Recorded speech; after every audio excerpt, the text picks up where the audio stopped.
എൻ്റെ കൂടെ നിൽക്കുന്നത് കേരളത്തിൻ്റെ ബഹുമാന്യനായ ഗതാഗത വകുപ്പ് മന്ത്രി ശ്രീ ഗണേഷ് കുമാർ സാറാണ്.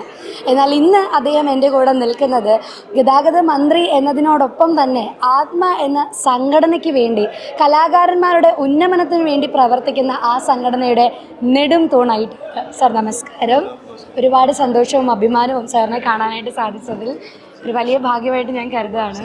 തുടക്കത്തിൽ പറഞ്ഞ പോലെ തന്നെ ആത്മ എന്ന സംഘടനയുടെ നെടും തൂണാണ്, പ്രസിഡന്റ് എന്ന സ്ഥാനമാണ് സാർ നിർവഹിച്ചുകൊണ്ടിരിക്കുന്നത്. ഒരു കലാകാരൻ എന്ന രീതിയിൽ ഈ ഒരു സംഘടനയിൽ ഇങ്ങനെ പ്രവർത്തിക്കുമ്പോൾ, അവർക്ക് വേണ്ടി പ്രവർത്തിക്കുമ്പോൾ എന്താണ് സാറിന് പറയാനായിട്ടുള്ളത്? ഞങ്ങൾ ഈ ടെലിവിഷനിൽ അഭിനയിക്കുന്ന നടീനടന്മാർക്ക് വേണ്ടി ഞങ്ങളെല്ലാവരും കൂടി ചേർന്ന് ഉണ്ടാക്കിയ ഒരു സംഘടനയാണ് ആത്മ. അതിൽ ഞാൻ മുമ്പ് പറയുന്ന പോലെ ഒരു ഈഗോ ഇല്ലാതെ ഞങ്ങളെല്ലാം ഒന്നിച്ച് നിൽക്കുന്നതിലാണ് ഞങ്ങളുടെ സന്തോഷം. അപ്പോൾ എല്ലാവരും പരസ്പരം വളരെ ഒരു സൗഹാർദ്ദത്തോടെയും സ്നേഹത്തോടെയുമാണ് നമ്മൾ ഇടപെടുന്നത്. അതുകൊണ്ട് വലിയൊരു യൂണിറ്റി ഉണ്ട് ഈ സംഘടനയ്ക്ക്. ഞങ്ങൾ പരസ്പരം സഹായിക്കുക എന്നുള്ളതാണ്, ഒരു വെൽഫെയറാണ് മെയിനായിട്ട് ഉദ്ദേശിക്കുന്നത്. നമ്മുടെ ആർട്ടിസ്റ്റുകളുടെ വെൽഫെയർ, അവരുടെ എല്ലാ കാര്യങ്ങളിലുമുള്ള കുടുംബകാര്യങ്ങളിൽ പോലും, അവരുടെ വ്യക്തിപരമായ കാര്യങ്ങളിൽ പോലും ഞങ്ങളുടെ ഇടപെടൽ ഉണ്ടാവാറുണ്ട് ഈ സംഘടനയുടെ. മറ്റ് സംഘടനകളിൽ ഞങ്ങൾ വ്യത്യസ്തമാകുന്ന അങ്ങനെയാണ്, അവരുടെ വീട്ടിലെ സുഖദുഃഖങ്ങളിലൊക്കെ പങ്കാളിയാവുന്ന ഒരു സംഘടനയാണ്. അതുകൊണ്ട് ഞങ്ങൾക്ക് നല്ലൊരു കൂട്ടായ്മയുണ്ട്. എല്ലാവരും വിളിച്ചു കഴിഞ്ഞാൽ എല്ലാവരും ഒന്നിച്ചു വരും. എല്ലാം ഒരു കുടുംബയോഗമാണ്. ഇന്നിവിടെ നടന്നത് ഒരു കുടുംബയോഗമാണ്. ആൻഡ് ഈ സംഘടനയുടെ പ്രവർത്തനങ്ങളെ വിലയിരുത്തുകയാണെങ്കിൽ, നേരത്തെ എന്നോട് വൈസ് പ്രസിഡന്റ് സാർ പറഞ്ഞൊരു കാര്യമുണ്ട്, 19 വയസ്സായി, യുവതിയായി സംഘടന. അപ്പോൾ ഇനി പെൺകുട്ടിയിലേക്ക് കടക്കുമ്പോൾ, അല്ലെങ്കിൽ ഒരു സ്ത്രീയിലേക്ക് കടക്കുമ്പോഴുള്ള കടമകളാണ് ചെയ്തുകൊണ്ടിരിക്കുന്നതെന്ന് പറഞ്ഞു. ഒരു പ്രസിഡന്റ് എന്ന രീതിയിൽ സാറ് എന്തൊക്കെയാണ് ഇനി ഇതിനു വേണ്ടിയിട്ട് പ്രവർത്തിക്കാനായിട്ട് ഉദ്ദേശിച്ചിട്ടുള്ള കാര്യങ്ങൾ? ഞങ്ങൾ കെട്ടിച്ചു വിടുന്നില്ല കൊച്ചിനെ, ഞങ്ങൾ കുറച്ചുകൂടെ പഠിപ്പിക്കാൻ പോവുക. കുറച്ചുകൂടെ നന്നായി പഠിപ്പിച്ചിട്ട് നല്ല നിലയിലാക്കിയതിന് ശേഷം, സ്വന്തം കാലിൽ നിർത്തിയതിന് ശേഷം കെട്ടിച്ചു വിടുന്നുള്ളൂ. അതുകൊണ്ട് നന്നായി പോകും. ഒരുപാട് നല്ല ആശയങ്ങൾ, ഇപ്പോൾ ഇൻഷുറൻസ് നിലവിൽ വന്നു, ഹെൽത്ത് ഇൻഷുറൻസ് നിലവിൽ വന്നു. അങ്ങനെ ഒരുപാട് ആനുകൂല്യങ്ങൾ അംഗങ്ങൾക്ക് കിട്ടത്തക്ക രീതിയിലുള്ള നല്ല പ്രവർത്തനമാണ് നമ്മൾ വരുന്നത്. സാർ, ഇപ്പോൾ അമ്മ എന്ന സംഘടനയിലും ആത്മ എന്ന സംഘടനയിലുമുണ്ട്. നമ്മുടെ സംഘടനയുടെ പ്രസിഡന്റ് എന്നതിനോടൊപ്പം തന്നെ നമ്മുടെ ഇൻഷുറൻസ് ഈ വർഷമാണ് നമ്മൾ തുടങ്ങിയത്. ഇതിലൊരു വലിയ കാര്യം എന്ന് പറയുന്നത്, ആ ഒരു വ്യക്തിക്ക് മാത്രമല്ല, കുടുംബത്തിന് ഇൻഷുറൻസ് നൽകും. എന്തുകൊണ്ടാണ് അങ്ങനെ ഒരു തീരുമാനത്തിലേക്ക് എത്തിയത്? ഞാൻ ഇതുപോലൊരു തീരുമാനം KSRTCക്ക് വേണ്ടി എടുത്തിരുന്നു.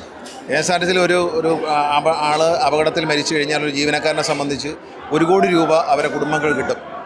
പിന്നെ ആ കുടുംബത്തിന് ആവശ്യമുള്ള മെഡിക്കൽ 30 lakhs വരെയുള്ള ചികിത്സ ഫ്രീ ആയിട്ട് കിട്ടുന്നതിനുള്ള സംവിധാനമെല്ലാം നമ്മൾ അവിടെ ചെയ്തു.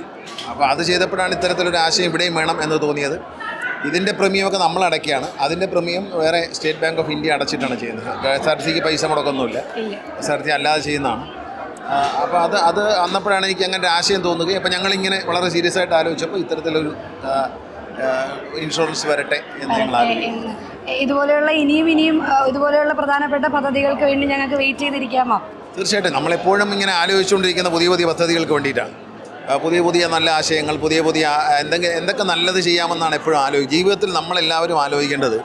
അടുത്തതായി നമുക്ക് വേണ്ടി മാത്രമല്ല, ഈ സൊസൈറ്റിക്ക് വേണ്ടി നമ്മളെപ്പോഴും നമ്മളെപ്പറ്റി ആലോചിക്കാറുണ്ട്. നമ്മളെന്താണ് നമ്മുടെ ഫ്യൂച്ചർ, നമുക്ക് അടുത്ത സ്റ്റെപ്പിൽ നമ്മളെ ഉയർച്ച എങ്ങനെയാണെന്നൊക്കെ എല്ലാവരും ചിന്തിക്കാറുണ്ട്. അത് സ്വാഭാവികമാണ്. പക്ഷേ നമ്മുടെ സൊസൈറ്റിക്ക്, നമ്മുടെ കൂടെയുള്ള സഹജീവികൾക്ക് നമ്മൾക്ക് ഇനി എന്ത് ചെയ്യാൻ കഴിയും എന്നാണ് ചിന്തിക്കേണ്ടതെന്നാണ് ഞാൻ വിശ്വസിക്കുന്നത്. അപ്പോൾ അതുകൊണ്ട് അത്തരത്തിൽ ഞങ്ങളിങ്ങനെ ചിന്തിച്ചുകൊണ്ടിരിക്കും, പ്രവർത്തനങ്ങൾ ഇനിയും ചിന്തിച്ചുകൊണ്ടിരിക്കും. അങ്ങനെ ഒരു ചിന്തയുടെ ഒരു വലിയ ഭാഗമാണ് നമ്മുടെ KSRTC ലാഭത്തിൽ എന്ന് പറയുന്നത്. ഞങ്ങൾക്ക് വിശ്വസിക്കാൻ, കാരണം പണ്ട് തൊട്ടേ നമ്മൾ കേട്ടിട്ടുള്ളതിൽ നിന്നും ഒരു വലിയ വ്യത്യാസമാണ് KSRTCയിലേക്ക് സാറിനെ കൊണ്ടുവരാൻ സാധിച്ചിട്ടുള്ളത്. അതിനെക്കുറിച്ച് സാറിന് എന്താണ് പറയാനായിട്ടുള്ളത്? KSRTCയിൽ ഉണ്ടായിരുന്ന മിസ്റ്റേക്കുകൾ എന്താണെന്ന് കണ്ടുപിടിച്ച് കറക്റ്റ് മാത്രമേ ഞാൻ ചെയ്തുള്ളൂ. അത് ടൈം ബൗണ്ടഡായിട്ട് ചെയ്തു. പിന്നെ KSRTC അതിൻ്റെ ലാഭത്തിലേക്ക് കൊണ്ടുവരണം. കാരണം ഒരു പൊതുമേഖലാ സ്ഥാപനം അത് നിലനിൽക്കണമെങ്കിൽ എന്നും നഷ്ടത്തിലും സർക്കാർ പൈസ കൊടുത്ത് കൊണ്ടുപോകാൻ പറ്റില്ല. അപ്പോൾ അതിനെ നഷ്ടം കുറച്ച് കൊണ്ടുവന്ന് ഇപ്പോൾ ഒരു ദിവസം ലാഭത്തിൽ കയറി, പല ദിവസങ്ങളിൽ ലാഭത്തിൽ വരാറുണ്ട്, ചെറിയ തുകയ്ക്കൊക്കെ ലാഭത്തിൽ വരാറുണ്ട്. നഷ്ടം പക്ഷേ വൻതോതിൽ കുറയ്ക്കാൻ പറ്റിയിട്ടുണ്ട്. അപ്പോൾ അങ്ങനെ ഘട്ടമായി നമുക്കിതിനെ ഈ നിലയിൽ മുന്നോട്ട് കൊണ്ട്, അതായത് എല്ലാം മോഡേൺ ആയിട്ടുള്ള കാര്യങ്ങളാണ്. അപ്പോൾ അതിൽ ഈ ചില ജീവനക്കാർ അതിന് ശല്യം ഉണ്ടാക്കും. ഇപ്പോൾ ഈ കാർഡ് തന്നെ വിതരണം ചെയ്തപ്പോൾ ജനങ്ങൾക്ക് വളരെ ഉപകാരമാണ്. ചില ട്രേഡ് യൂണിയനുകൾ അതിനിടയിൽ ഈ കാർഡ് പറ്റൂല, കാർഡ് കൊടുക്കുന്നതിന് ഞങ്ങൾക്ക് പൈസ തരണം എന്നൊക്കെ പറഞ്ഞ് ഓരോ ആവശ്യമില്ലാത്ത കാര്യങ്ങൾ. അതിനെന്താണ്, കാർഡ് കൊടുക്കുന്ന ആളുകൾ അഡ്വാൻസ് ആയിട്ട് പൈസ കൊടുത്ത് കാർഡ് എടുക്കുന്നു, അവരത് ഉപയോഗിക്കുന്നു. അതിന് എവർക്ക് എന്തിനാണ് പൈസ കൊടുക്കുന്നത്? അപ്പോൾ അത്തരം ചില ചോദ്യങ്ങളായിട്ട് അതൊന്നും നടക്കില്ല. കാരണം ഇത് തച്ച പിടിക്കാൻ തുടങ്ങിയാൽ അപ്പം തന്നെ അതിനൊക്കെ ഊതിക്കെടുത്താനായിട്ട്, വിളക്ക് തെളിച്ച് വെച്ചു, ആ വിളക്കിനെ ഊതിക്കെടുത്താൻ കുറച്ച് ആശാന്മാർ നടപ്പുണ്ട്. അത് ഇവിടെ വില പോവില്ല. പോലെ എനിക്ക് തോന്നുന്നു സർക്കാർ കാര്യങ്ങൾ മുറ പോലെ എന്നുള്ളൊരു ചൊല്ലി മാറി ഇവിടെ അങ്ങനെയില്ല. അതെ, ഇത് വ്യക്തമായിട്ട് തീരുമാനങ്ങൾ എടുക്കുന്ന ഒരു വളരെ നമ്മൾ അഡ്വാൻസ് ചെയ്യണം. KSRTC വളരെ അഡ്വാൻസ് ചെയ്യുമ്പോൾ അതിനെ പുറമോട്ട് പിടിക്കാൻ ചില ആളുകൾ പൊളിറ്റിക്കലി ശ്രമിക്കും. അത് അവരുടെ ഒരു രാഷ്ട്രീയ പാപ്പരത്വമായിട്ട് കണ്ടാൽ മതി. അതൊന്നും ഇവിടെ നടക്കില്ല. അതൊന്നും സർക്കാർ മുഖവിലേക്ക് എടുക്കില്ല. നല്ല കാര്യങ്ങൾ ചെയ്യും, മുന്നോട്ട് പോകും. ഒരുപാട് മാറ്റങ്ങൾ കൊണ്ടുവരാനായിട്ട് സാധിച്ച ഒരു മന്ത്രി കൂടെയാണ്. അതുകൊണ്ട് തന്നെ ഞങ്ങളൊക്കെ ആഗ്രഹിക്കുന്നതും വാക്കുകളിൽ തീപ്പൊരിയുള്ള താങ്കൾ തന്നെ മുഖ്യമന്ത്രിയായിട്ട് വരണം എന്നുള്ള ഒരു ആഗ്രഹം കൂടെ ഞങ്ങൾക്ക് എല്ലാവർക്കും ഉണ്ട്. ആഗ്രഹം എനിക്കില്ല, പക്ഷെ ഞങ്ങൾക്കുണ്ട്. ആഗ്രഹിക്കുന്നത് സന്തോഷമുള്ള കാര്യമാണ്. അങ്ങനെ ആഗ്രഹിക്കുന്നു പറയുമ്പോൾ സന്തോഷമുണ്ട്. പക്ഷേ അതൊക്കെ വലിയ ഉത്തരവാദിത്തങ്ങളാണ്. അത് വലിയ വേറെ ചില ആൾക്കാരുണ്ട്, അതിനൊക്കെ കഴിവുള്ള ആളുകൾ വേറെ ഉണ്ട്. നമ്മൾ ഇങ്ങനെയൊക്കെ അങ്ങ് പോയാൽ മതി എന്ന് വിശ്വസിക്കുന്ന ആളാണ്. നമ്മൾ സർക്കാർ കാര്യം മുറ പോലെയല്ല.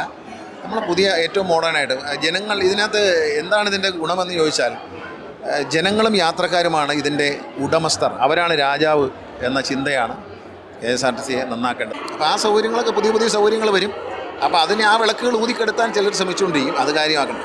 അത് ഞങ്ങൾ ഒരിക്കലും കാര്യമാക്കുന്നില്ല. കാരണം തീരുമാനിക്കുന്ന കാര്യങ്ങളെല്ലാം നടപ്പിലാക്കാൻ കഴിവുള്ള ഒരു മന്ത്രി എന്ന നിലയിൽ ഞങ്ങൾക്ക് എല്ലാവർക്കും ഭയങ്കര ആരാധന തോന്നിയിട്ടുള്ള ഒരു വ്യക്തി കൂടെയാണ് സാർ. അപ്പോൾ അതുകൊണ്ട് സ്നേഹമുണ്ട് സിസ്റ്ററെ. അതെന്തിനാ അത് നടപ്പിലാക്കുക മാത്രമല്ല, അതുകൊണ്ട് ആർക്കും ഒരു ദോഷം ഉണ്ടായി. ഞാൻ കൊണ്ടുവന്ന ഒരു പരിഷ്കാരവും ജനങ്ങൾക്ക് ദോഷമുണ്ടായി. അതിലാണ് എന്നെ സന്തോഷിപ്പിക്കുന്നത്. പരിഷ്കാരങ്ങൾ നല്ലതാണ്. പലരും പറയും എന്നെ മാത്രം ബുദ്ധിയല്ല, പലരുടെയും ബുദ്ധിയുണ്ട്. പലരും പറഞ്ഞു തരും നല്ല ആശയങ്ങൾ. ഇപ്പോൾ നമ്മൾ തമ്മിൽ സംസാരിച്ചാൽ പോലും ഒരു നല്ല ആശയം തരും. ആശയം ഇമ്മീഡിയറ്റ് ആയിട്ട് നടപ്പിലാക്കുമ്പോൾ അതിൻ്റെ ഗുണം എന്ന് പറയുന്നത് ജനങ്ങൾക്കാണ്. ഞാൻ കൊണ്ടുവന്ന ഒരു പരിഷ്കാരം, ലൈസൻസിൻ്റെ പരിഷ്കാരം അടക്കം ഞാൻ കൊണ്ടുവന്ന ഒരു പരിഷ്കാരവും ജനങ്ങൾക്ക് ദ്രോഹമായിട്ട് മാറിയിട്ടില്ല. അതൊരു വലിയ കാര്യം തന്നെയാണ്. ജനങ്ങൾക്ക് വേണ്ടിയും സഹപ്രവർത്തകർക്ക് വേണ്ടിയും എല്ലാം ഒരുപാട് പ്രവർത്തിക്കുന്ന താങ്കളുടെ സഹപ്രവർത്തകനായിട്ടുള്ള താങ്കളുടെ പ്രിയപ്പെട്ട നമ്മുടെ എല്ലാവരുടെയും പ്രിയപ്പെട്ട ലാലേട്ടന് ഫാൽക്കെ പുരസ്കാരം ലഭിക്കുകയുണ്ടായി ദാദാസാഹിബിൻ്റെ. അപ്പം അതിനെക്കുറിച്ച് എന്താണ് സാർ പറയുന്നത്? ഏറ്റവും അർഹനായ വ്യക്തിക്ക് അത് കിട്ടിയെന്നുള്ളതാണ്. ഒരു അവാർഡിന് തിളക്കമേറുന്നത് അത് ആർക്ക് കൊടുക്കുന്നു എന്നുള്ളതനുസരിച്ചാണ്. അനർഹരായ ആൾക്കാർക്ക് ഒരു അവാർഡ് കൊടുത്താൽ ആ അവാർഡിൻ്റെ തിളക്കം നഷ്ടപ്പെടും. ദാദാ ഫാൽക്കെ അവാർഡിൻ്റെ ഏറ്റവും തിളക്കമായിരുന്ന നിമിഷങ്ങളാണ് ലാലേട്ടന് ഈ അവാർഡ് കിട്ടിയത്. അദ്ദേഹം അതിന് സർവ്വതാ യോഗ്യനാണ്. കാരണം ഇത്രയും ഞാൻ മുമ്പും പറഞ്ഞു, ഒരുപക്ഷേ ഫാൽക്കെ അവാർഡ് നേടുന്ന ഏറ്റവും പ്രായം കുറഞ്ഞ ആളായിരിക്കും. അത് ഒരു ഭാഗ്യമാണ്, മലയാളിയുടെ ഭാഗ്യമാണ്. നമ്മൾ ഈ രാം ഗോപാൽ വർമ്മ പറഞ്ഞതുപോലെ ഒരു ഹ്യൂമറൊന്നും പറയുന്നില്ല. പക്ഷേ അവാർഡിന് തിളക്കം കൂടും അദ്ദേഹത്തെ പോലുള്ള ആൾ കിട്ടും. അതെ, അത് മാത്രമല്ല, ഇപ്പം സാറിൻ്റെ സിനിമകളിലാണെങ്കിലും സാർ ചെയ്തു വെച്ചിട്ടുള്ള കഥാപാത്രങ്ങൾ ഞങ്ങൾക്കൊക്കെ എപ്പോഴും മൺചിത്രത്താഴിലെ കഥാപാത്രങ്ങളൊന്നും മനസ്സിൽ നിന്ന് മായാത്ത കഥാപാത്രങ്ങൾ, ഒരുപാട് നല്ല നല്ല കഥാപാത്രങ്ങൾ. അപ്പം ഒരു മന്ത്രി എന്ന നിലയിൽ തീരുമാനങ്ങൾ എടുക്കാനാണോ, ഒരു നടൻ എന്ന നിലയിൽ സിനിമയിലെ കഥാപാത്രങ്ങളെ തിരഞ്ഞെടുക്കാനാണോ കൂടുതൽ ബുദ്ധിമുട്ടെന്ന് ചോദിച്ചാൽ എന്തായിരിക്കും സാറിൻ്റെ മറുപടി? ജീവിതത്തിൽ ഏറ്റവും കൂടുതൽ ആഗ്രഹിച്ചത് ഒരു അറിയപ്പെടുന്ന, എല്ലാവരും സ്നേഹിക്കുന്ന ഒരു നല്ല നടനാവണം. രാഷ്ട്രീയക്കാരൻ എന്നുള്ളത് എൻ്റെ സ്വപ്നത്തിലുണ്ടായിരുന്ന കാര്യമല്ല. നല്ലൊരു നടനായി എല്ലാവരും സ്നേഹിക്കുന്ന ഒരാളായിട്ട് ജീവിക്കണമെന്നാണ് ഞാൻ ആഗ്രഹിച്ചത്. ഇപ്പോഴും ഞാൻ അഭിനയിക്കുന്നുണ്ട്. ഞാനിപ്പം ദൃശ്യം 3 അഭിനയിക്കുന്നുണ്ട്. അപ്പോൾ എന്തായാലും ഇതുപോലെ നല്ല നല്ല തീരുമാനങ്ങൾ എടുത്ത് ജനങ്ങൾക്ക് വേണ്ടി പ്രവർത്തിക്കുന്ന നല്ലൊരു മന്ത്രി ഞങ്ങളുടെ കൂടെ ഇന്നും ഉണ്ടാവട്ടെ.